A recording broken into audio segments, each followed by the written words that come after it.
Assalamualaikum warahmatullahi wabarakatuh. Salam sejahtera, Om Swastiastu, Namo Buddhaya, salam kebajikan, rahayu. Pergi tamasya ke Pangandaran, lihat kedondong jatuh di jalan. Biar gak penasaran, boleh dong kita kenalan. Karena ada pepatah yang mengatakan, tak kenal maka tak sayang. Maka dari itu, yuk kenalan biar saling sayang. Halo semuanya, perkenalkan, nama saya Naila Rizkika Safa, biasa dipanggil Naila, sebagai perwakilan dari SMP Negeri 25 Surabaya. Saat ini, saya sedang menduduki bangku kelas 8 SMP. Kira-kira ada yang bisa nebak gak nih, berapa usia saya saat ini? Saya hitung nih ya. 1, 2, 3. Yap, betul sekali. Usia saya 14 tahun, tepatnya di bulan Agustus kemarin. Sedari kecil, saya sangat suka dengan dunia fiksi. Mulai dari mendongeng hingga bercerita, merupakan hal yang biasa untuk saya lakukan. Berpartisipasi dalam lomba ini memberikan saya kebanggaan tersendiri. Oh, lupa ngingetin juga, sedari kecil saya itu sangat menyayangi binatang. Maka dari itu, pada kesempatan kali ini, saya ingin membawakan cerita dengan tema fabel. Dan cerita yang akan saya sampaikan pada pagi hari ini berjudul Persahabatan Antar Makhluk dan misinya untuk melestarikan bumi. Gimana? Penasaran gak nih kira-kira? Selamat menyaksikan!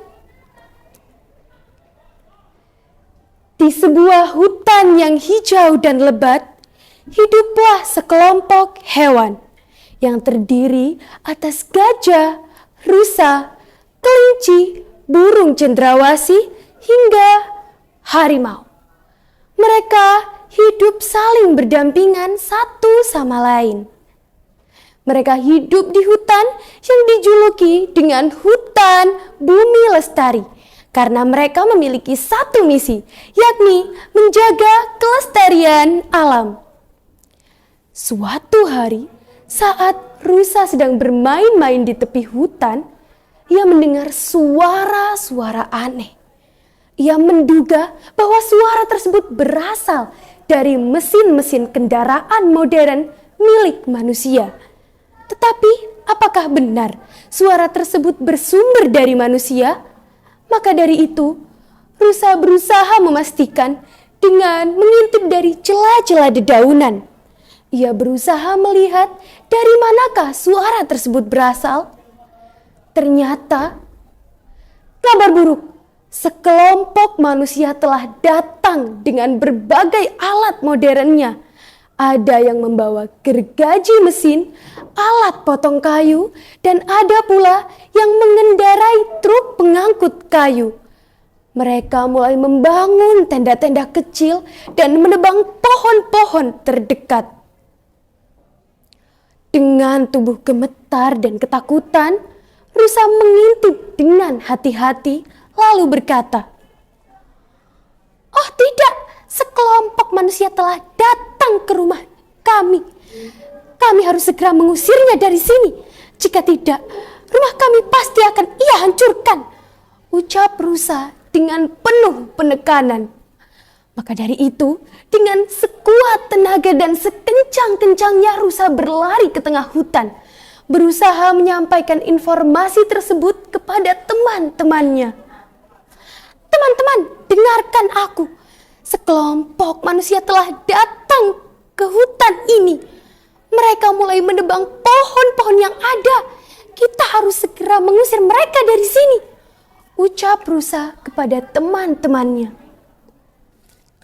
Kelinci pun bersuara, "Kita harus lari dari hutan ini. Bagaimana jika kita pergi ke hutan yang lain saja? Hutan ini sudah tidak aman," ucap kelinci. Namun gajah yang bertubuh besar menolak mentah-mentah usulan dari kelinci tersebut. "Tidak, kita tidak bisa lari setiap kali masalah datang. Kita harus menghadapinya kali ini. Mari buat strategi untuk mengusir mereka semua dari sini. Ini adalah rumah kita, ucap gajah dengan penuh percaya diri yang kemudian disetujui oleh seluruh penduduk hutan. Pada akhirnya, mereka berkumpul dalam sebuah rapat yang diketuai oleh si rusa. Dan rusa pun mengeluarkan pendapatnya. Teman-teman, bagaimana jika aku akan mengacak-acak tanah sehingga mereka akan kehilangan jejak, ucap si rusa, yang kemudian ditambahi oleh si gajah. Baiklah, kalau begitu aku akan berdiri di pintu masuk hutan untuk menghalangi jalan masuk para manusia itu. Dengan tubuhku yang besar, mereka pasti berpikir 2 kali untuk masuk ke area rumah kita, ucap gajah dengan penuh percaya diri. Kelinci menambahkan usulan tersebut. Kalau begitu, aku akan masuk ke tenda mereka dan menciptakan kerusakan kecil sehingga mereka akan kesusahan dan menghabiskan banyak waktu untuk membereskan kerusakan yang kubuat, ucap kelinci. Ternyata burung cendrawasih memiliki rencana lain.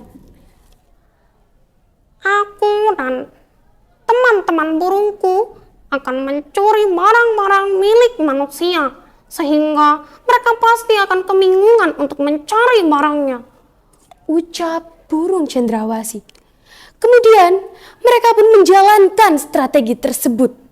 Dengan gajah yang berdiri di pintu masuk hutan, juga rusa yang mengacak-acak jejak mereka, dan kelinci yang menghancurkan peralatan manusia.